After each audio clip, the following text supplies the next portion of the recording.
RTP. Está con nosotros Sofía Cordero Ponce, doctora en Ciencias Políticas y docente universitaria.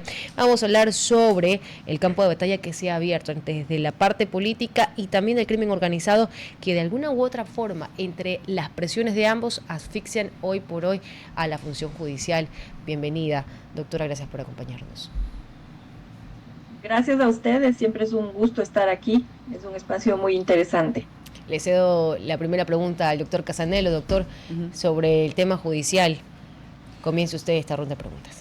Doctora Cordero, el día de ayer escuchábamos en algunas notas de prensa un informe que hacía un importante observatorio en materia de participación ciudadana, y nos decía que a criterio pues de esta organización existía una crisis estructural en la función judicial. La pregunta es, ¿comparte usted esta visión? ¿Considera que esta crisis, si es que existe, afecta a otras aristas como entre otras la política? ¿Cuáles son sus apreciaciones al respecto? Sí, estoy de acuerdo en el sentido de que es una crisis que va más allá de una coyuntura, entonces en ese sentido puede llamarse estructural. Lo que creo que es importante es entender que lo que vivimos actualmente, no solo en la justicia, sino en todo el manejo del Estado y de la política, tiene dos niveles. Uno, el estructural, ¿no? Entonces, enfocándonos en la justicia, hay un nivel estructural en donde hay un mal diseño, que tanto se ha hablado de la necesidad de corregir los errores institucionales heredados de Montecristi. Entonces, en ese sentido, es un mal diseño estructural que le quita autonomía a la función judicial a través del Consejo de la Judicatura, porque es uno de esos cuerpos colegiados creados en esa Constitución que permiten la intromisión y el manejo mucho más efectivo desde el Ejecutivo, por ejemplo, ¿no? Lo mismo que pasa, por ejemplo, con el Consejo de Participación Ciudadana. Si antes las autoridades de control se elegían en el espacio del legislativo, no quiere decir que eso estaba exento de corrupción, de defensa de intereses oscuros o privados. Lo que quiere decir es que era más difícil, quizá era más un entramado más complejo entre los partidos representantes en la Asamblea o en el Congreso en ese entonces, que eran los que definían las autoridades de control. Ahora, al ser un espacio colegiado, el Consejo de Participación tan pequeñito, es mucho más fácil la injerencia, ¿no? Y lo mismo pasa con el Consejo de la Judicatura, aparte de que está a cargo, digamos, o la Corte Nacional, están a cargo de este Consejo de Participación que está tan viciado, que tanto hemos hablado de que hay que eliminarlo. Aparte, en sí mismos, el Consejo de la Judicatura le quita autonomía a una serie a los mecanismos de la función judicial. Entonces, esa es la parte estructural. Ahora, ¿qué hacemos con la parte de agencia, ¿sí? La parte de crisis de voluntades humanas, de cómo proceden los políticos? Esa es una arista quizás ahora más importante. ¿Por qué digo más importante? Porque ya no hicimos los cambios necesarios, ya no se consultó, ya no se procedió para esos cambios. Entonces, lo que tenemos ahora es una institucionalidad, una estructura a la que hay que manejarla de la mejor manera posible, pero no estamos viendo eso. Estamos viendo todo lo contrario, que están abusando de ese diseño estructural institucional para encaminar la justicia de una manera errada, de una manera equivocada y de una manera tóxica para el país. Entonces, yo creo que ahora estamos ante el escenario de que mucho está en la voluntad, en la agencia de los políticos para abusar de esa institucionalidad contaminada o tratar de alguna manera de encaminarla de la mejor manera y depurarla desde dentro. Ese es el gran desafío. Lamentablemente, y por poner un ejemplo, y con esto para más preguntas, por poner un ejemplo, la famosa reforma al Código Orgánico de la Función Judicial. ¿Qué vemos ahí? Vemos que esos enemigos políticos tan duros, ¿no? Tan descarnados, que se enfrentan en unos ámbitos como el correísmo y el novoísmo, en eso están de la mano, pero lamentablemente no están de la mano para para buenos propósitos, para volver a encaminar la justicia, para depurarla. Están de la mano para las cuestiones que hemos visto, por ejemplo, defender a un Consejo de la Judicatura impresentable, a un Consejo de Participación Ciudadana igual de impresentable. Entonces, eso es preocupante, que además no haya una fuerza opositora, ¿sí?, que plantee algo diferente. Estamos frente a dos fuerzas que en lo más fundamental actúan juntas no para beneficio del país. Sí, y justamente, doctora, la Comisión Ciudadana de la selección del nuevo fiscal general, ¿no? Se han enviado alrededor de 75 currículum y de abogados que quieren llegar a ser justamente la cabeza o liderar la Fiscalía General del Estado. Pero en sí el CPCCS tomará en cuenta los 3 nombres enviados por la Corte Nacional de Justicia. O sea, en sí, ¿qué vamos a terminar evaluando si realmente son 75 aspirantes y realmente se tomará en cuenta lo que la Corte Nacional de Justicia asume? O sea, ¿dónde está la transparencia? Otra vez se repite, quizá es un claro ejemplo para analizar en estos dos niveles. Un concurso que surge de una estructura contaminada, ¿sí?, de una idea de concursos que nunca fue lo que se propuso, ¿no?, de la meritocracia, concursos que de entrada fueron contaminados, fueron manipulados. Entonces seguimos en eso. Pero aparte, la capacidad y de agencia de la ciudadanía hubiera sido interesante, capaz tener una propuesta, porque la ciudadanía o la agencia ciudadana tiene muchas posibilidades, ¿no? Entonces, por ejemplo, boicotear el concurso, a ver, no es una propuesta mía, hay posibilidades, no presentarse al concurso y boicotear un concurso que está tan contaminado y tiene tantas dudas. Quizá hubiera sido interesante ponerle un desafío así a la institucionalidad de decir, la ciudadanía no se presta para este tipo de cosas, ¿sí?, o de shows. Entonces, ustedes primero tienen que responder y presentarnos algo responsablemente. Digo, era una opción, eso no sucedió, ¿sí? Entonces, por una u otra razón, quizá porque la gente necesita trabajar, porque la gente tiene aspiraciones profesionales, porque todavía cree en la justicia, no sé, o por intereses también perversos, puede ser, se presentaron 75 candidatos. ¿Qué hacemos con esos 75 candidatos? Claramente los que están opcionados no son los 75, ¿sí? No es un sistema de meritocracia. Hay los 3 más opcionados y lamentablemente estos 3 no presentan credenciales de lo que se llama, ¿no?, probidad notoria, en el sentido de que son cercanos al gobierno o han dado su prueba de fidelidad y de lealtad al gobierno más o menos, en más o menos oportunidades. En más, el actual fiscal. O sea, ya no puede ser más leal al gobierno, no hay por dónde, ¿sí? En menos quizá la jueza Camacho, pero que también dio su muestra de lealtad al gobierno en un fallo, en el tema del intento de Yacu Pérez de establecer un proceso a la pareja presidencial por conflicto de intereses, ¿no? Bueno, una cuestión que ya quedó atrás. Pero ¿qué pasa con el señor de la Gasca? También un exministro de gobierno, ¿no? Entonces, es un concurso que yo creo que la ciudadanía debe verlo así, debe ponerle desafíos y debe presentarle al gobierno una visión no ingenua, ¿sí? Es lo que nos queda, vigilar, la vigilancia desde diferentes instancias, ¿no? Como mencionaba Nino, un observatorio del sistema de justicia. Bueno, hay ciudadanía que observa, que hace seguimiento, no solo la Comisión Anticorrupción, hay otras que pueden hacer seguimiento a este concurso y que me parece que es importantísimo que vaya denunciando, en el sentido de haciendo públicos los errores, las cosas que no quedan claras, ¿no? Es lo que nos queda para que este concurso, pase lo que pase, sea quien sea que queda electo, quien sale electo, no quede en la historia como un proceso más, ¿no? Como un engaño más que se suma a la lista, una mancha más al tigre, sino que seamos conscientes de cómo fue, ¿no? De que no nos presentaron unas oportunidades, unas posibilidades justas, ¿no?, o coherentes, y qué bueno que por lo menos la ciudadanía va aprendiendo. Es esa parte pedagógica de la política que no es nada desdeñable, ¿no?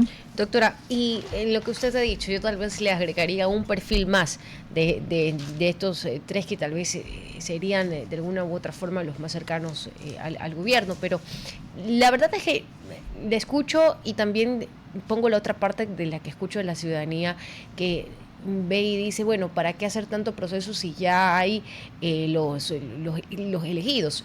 En este sentido, ¿qué tanto afecta este tipo de sospechas a los procesos para buscar titulares en instituciones o en este tipo de órganos que son importantes? O sea, organismos como Fiscalía General del Estado y que estemos bajo sospecha desde el día 1. Yo creo que hace bien, hace mal, hay que guardar las formas, se debió haber abstenido el señor de la Gasca en participar, ¿cómo debió haberse actuado? Porque sí, ahorita estamos hablando y analizando sobre la marcha, pero al final del día vamos a tener ya un proceso finalizado en, qué sé yo, 4 o 3 meses como máximo, pero ¿cómo se debió haber actuado? Sí, este es el país de los hechos consumados, ¿no? Exacto. Se van acumulando una serie de hechos, de procesos, de decisiones que no son adecuadas y bueno, van pasando, ¿no? Ya es un hecho consumado, vamos al siguiente, porque además la coyuntura es tan rápida que se olvida muy rápido. Entonces, por eso digo, ya nos metieron en este embrollo, en este concurso no abierto, no legítimo, que nace torcido. Yo creo que lo importante es tener otra actitud desde la ciudadanía, es decir, bueno, no somos ingenuos, sabemos de lo que se trata, tenemos los elementos suficientes para saber y para argumentar y para tomar una postura, no desde la duda de decir, ¿será que este proceso va a ser transparente? No es desde el inicio, ¿no? Entonces, no está en nuestras manos quiénes se candidatizan, si no está en nuestras manos quién va a ser electo, pero sí está en nuestras manos tener una actitud diferente, de decir, bueno, la ciudadanía no se come este cuento, de alguna manera, ¿no? Que claro, me dirán, bueno, ¿y de qué sirve eso? Si igual ya es otro hecho consumado. Y sí, no sirve para cambiar el rumbo de las cosas, pero por ejemplo, en este caso, no sirve para cambiar el rumbo de las cosas, pero vamos a un ejemplo muy reciente también. ¿Qué pasó con el presidente del Consejo de la Judicatura? Si no era por una parte importante de la ciudadanía que empezó a cuestionar, que empezó a decir, a hablar, a denunciar en las redes, fíjense ustedes, no más allá de las redes, no se hubiera generado esta bola de nieve que terminó en la salida de esta autoridad. Entonces, no es que no sirve de nada. Yo creo que se va acumulando aprendizaje, se va acumulando una nueva cultura, quizás es muy ambicioso decirlo todavía, pero digamos el semillero de una nueva cultura de decir, somos adultos, comportémonos como adultos, estamos viendo lo que están haciendo, esta es nuestra reacción, no vamos a poner dudas donde ya casi no hay dudas de que eso está torcido, ¿no? Entonces, es una cuestión, quizá como digo, es muy ambiciosa y al mismo tiempo es es un proceso muy lento, ¿no? De diferentes actitudes ciudadanas. Y cuando digo ciudadanas, incluye a los medios de comunicación, incluye a los sectores productivos, la empresa privada, es decir, a la academia, ¿no? Y creo que es lo que nos queda frente a una serie de atropellos que surgen, digo, de esta estructura y de esta voluntad política que no cambia. Doctora Cordero, quiero aprovechar este punto para hacer una digresión y no voy a decir un ejercicio hipotético, pero para hacer la comparativa a propósito del último comentario. Este es un tema pues, en el que yo generalmente, sobre todo cuando voy a foros internacionales, pregunto mucho, ¿no? La designación de autoridades, porque siempre estamos aquí cuestionando un poco cómo designamos a través de concursos de mérito y estas cuestiones. Pongamos algunos ejemplos. Estados Unidos de América. La designación del fiscal general como titular de la acción penal depende del presidente de la República con una confirmación por parte del Senado. Tomemos el caso ecuatoriano. Si bien el diseño institucional busca la independencia absoluta de la fiscalía en un sistema acusatorio, no es menos cierto que el fiscal también está sometido al escrutinio de un juicio político permanentemente. Un ejemplo claro, por ejemplo, la doctora Diana Salazar, que atravesó en varias ocasiones señalamientos de posibles juicios políticos. Entonces viene la pregunta, porque por lo menos en los sistemas que yo he podido revisar, sin perjuicio de si quiero regresar a un sistema de asignación vía legislativo o si quiero mantener un sistema de concursos, no es menos cierto que aquella persona que tiene que enfrentarse a la censura o a la posibilidad de una censura política necesita respaldos políticos. Entonces, la pregunta es, en frío, este sistema de designación vía asamblea, que va a implicar un señalamiento y una afinidad política aún en el consenso de quien yo designe, sea fiscal, miembro del Consejo de la Judicatura, Contralor General del Estado, Procurador General del Estado, contra un sistema de méritos y oposición, pero que sí permite la censura política, al final del día no se torna inviable, sobre todo en un sistema tan caníbal como el nuestro. Y ahí lo planteo, porque mucho hablamos de la designación de las máximas autoridades, pero poco de la construcción de una carrera fiscal, de una carrera judicial que luego acredite credenciales para quienes concursan. Y ahí lo digo con digamos, un poquito de sesgo. Yo sí creo que el concurso al final del día le permite a las personas que creen que están en capacidades presentarse, y depende de nosotros como ciudadanía estar atentos y señalar cuando haya que hacerlo o aplaudir a quien sea el mejor perfil. Ejemplo clarísimo, tuvimos un proceso de señalamiento del señor Godoy. Varias de las cosas que hoy lo llevaron a la destitución fueron señaladas en ese concurso y sin embargo como ciudadanía, me incluyo, no estuvimos atentos para hacer o señalar aquellos hechos. ¿Su opinión?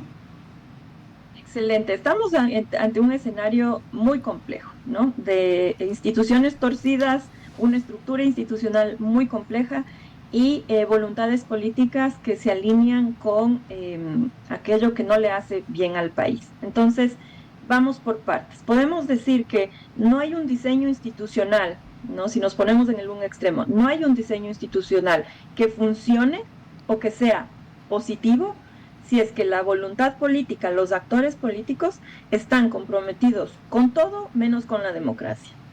Es una sentencia cierta, nadie puede discutir, ¿no? Siempre puede haber el sistema perfecto, que si quien maneja, quien está electo para representar a la ciudadanía, para gobernar, no comparte ciertos principios, ¿no? Como la división de poderes, como la transparencia, ¿no? Etcétera.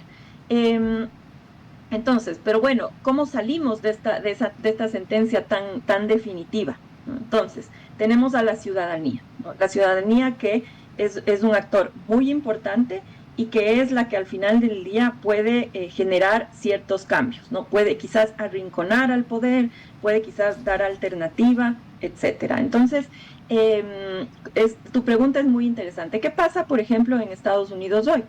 Tenemos un sistema de justicia que sin duda ha sido impactado, ¿no? Por la administración Trump, pero sin embargo, si vemos muchos casos, vamos al tema migración, ¿no? Y la defensa de algunos derechos, ¿no? Los casos que han logrado de alguna manera encaminarse, solucionarse, tomar un rumbo más justo, más apegado a la legalidad, han sido esos que mediante algunos gobernadores, algunos jueces, ¿sí? Ya en el nivel estatal, han podido sacar la cara o de alguna manera hacer uso de ese sistema tan virtuoso como es el estadounidense para ponerle freno al poder, ¿no? Ahora, ¿qué tenemos en el Ecuador? No tenemos un sistema tan virtuoso que le pueda hacer frente al poder, porque es un sistema que se adapta a la manipulación casi total del poder. Entonces, ¿aquí a dónde vamos? En último término, lo que necesitamos es una voluntad política de dejar de abusar, de atropellar la democracia y de destruir las instituciones. Y claro, alguien me dirá, pero eso es imposible al momento. Sí, parece imposible. Entonces, ¿qué opción nos queda? La ciudadanía, ¿no? Entonces, es un círculo vicioso, ¿sí? Entonces, claro, si vamos a la opción de la selección de autoridades en los legislativos, ¿no? ¿Qué de bueno le veo yo a aquello? Que quizá como en los sistemas parlamentarios, aunque es extrapolar demasiado, porque los sistemas parlamentarios sí son realmente un juego de equilibrio de poderes. Todo el gobierno se estructura a través de la negociación y la formación de coaliciones. Aquí vivimos un presidencialismo, sin duda, ¿no? Pero vamos al Congreso. Sería lo más